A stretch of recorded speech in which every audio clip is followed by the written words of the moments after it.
Ahojte, vítajte na mojom kanále. Dnes vám chcem povedať niečo o tom, ako byť šťastný, ako nájsť svoje životné šťastie, čo vlastne v živote robiť, aby sme netrpeli až tak veľmi depresiami, smútkom, takou beznádejou.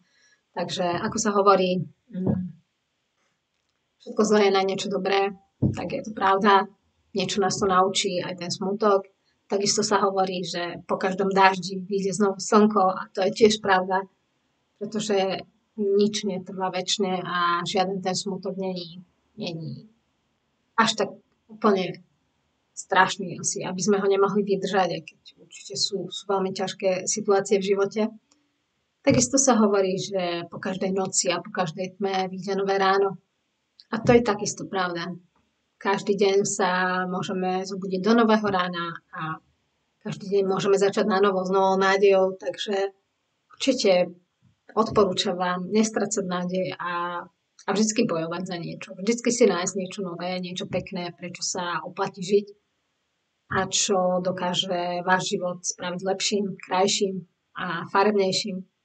Ja napríklad milujem farby a milujem dúhové farby, milujem umenie, milujem obrazy.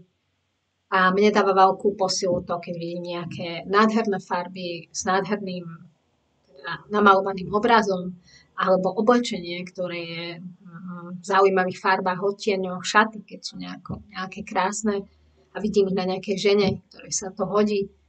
Páči sa mi proste, keď sú nejaké šperky krásne, nejaké náhrdelníky, náramky, ktoré sú naozaj detailne, krásne spracované. Je to proste umenie, je to krásne.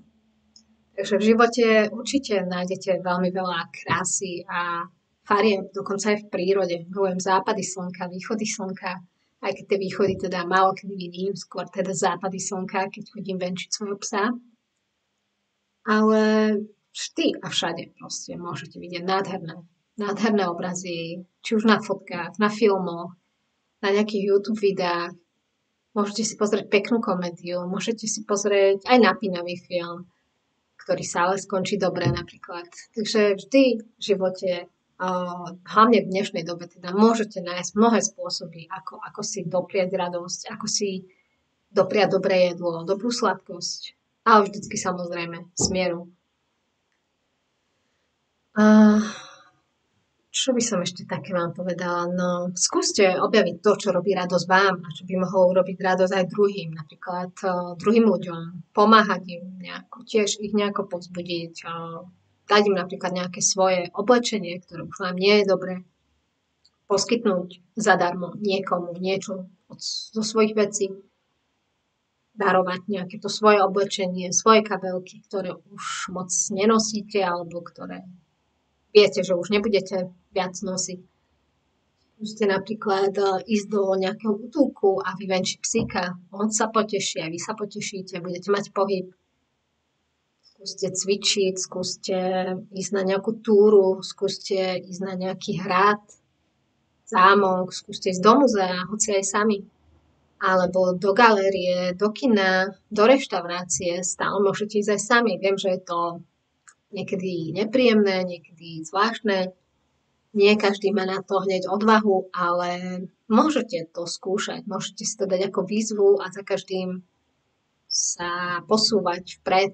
Každý deň proste urobiť nejaký ten krok a pomalinky sa prekonávať. A raz možno naozaj pôjdete do tej galérie alebo do tej reštaurácie aj sami. A hoci sa spočiatku budete cítiť zvláštne, tak si na to potom zvyknete. Už vám to nebude čudné, už vás tam budú poznať, už vás budú zdraviť. Už si nebudete pripadať taký cudzí a taký zvláštny. Takže skúste naozaj robiť veľa vecí. Dnes sa dá využiť naozaj veľa rôznych spôsobov, ktoré vám urobia radosť. Či už je to naozaj tá televízia, ten internet, tie knihy, ktorých je naozaj veľmi veľa. Viete si nájsť to svoje. Či už je to nejaká dovolenka, nejaké cestovanie, buď na Slovensku, alebo teda mimo Slovenska. Máme nádherné miesta na svete, ktoré sa oplatí vidieť. Skúste si doprať relax v nejakej saune, v nejakom wellnessi, skúste si zaplávať, skúste, neviem, skočiť bungee jumping, skúste ísť letieť balónom. Je toho tak veľa, čo by ste mohli robiť. Takže určite nezúfajte a nestracajte nádej. Vždy nájdete nejakých ľudí, na ktorých sa môžete obrátiť, alebo organizácie, ktoré vám pomôžu.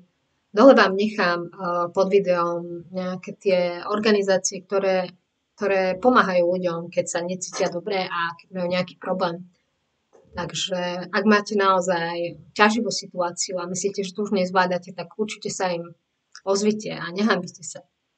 Určite to nestojí za to trápiť sa sám, keď to už nezvládate. Obráťte sa na nich a som si istá, že vám pomôžu, že vás nasmerujú ďalej, čo máte ďalej robiť. Takže prosím, neváhajte, skúste zlepšiť svoj život a nestracajte nádej. Držím vám vo všetkom palce a prajem si, aby ste objavovali krásu života, aby ste mali vieru, aby ste mali nádej, lásku, aby ste cítili oporu druhých ľudí. Pretože tá tu je, len teda treba sa troška snažiť, možno ju objaviť. Či už rodina, priatelia, susedia, známi, ale aj úplne cudzí ľudia vám dokážu pomôcť. Len sa teda nehambite, nebojte sa prosím a obráťte sa na druhých ľudí, ktorí naozaj vedia, ako vás nasmerovať ďalej.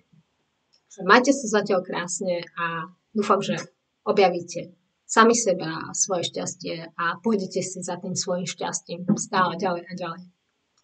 Ahojte, majte sa.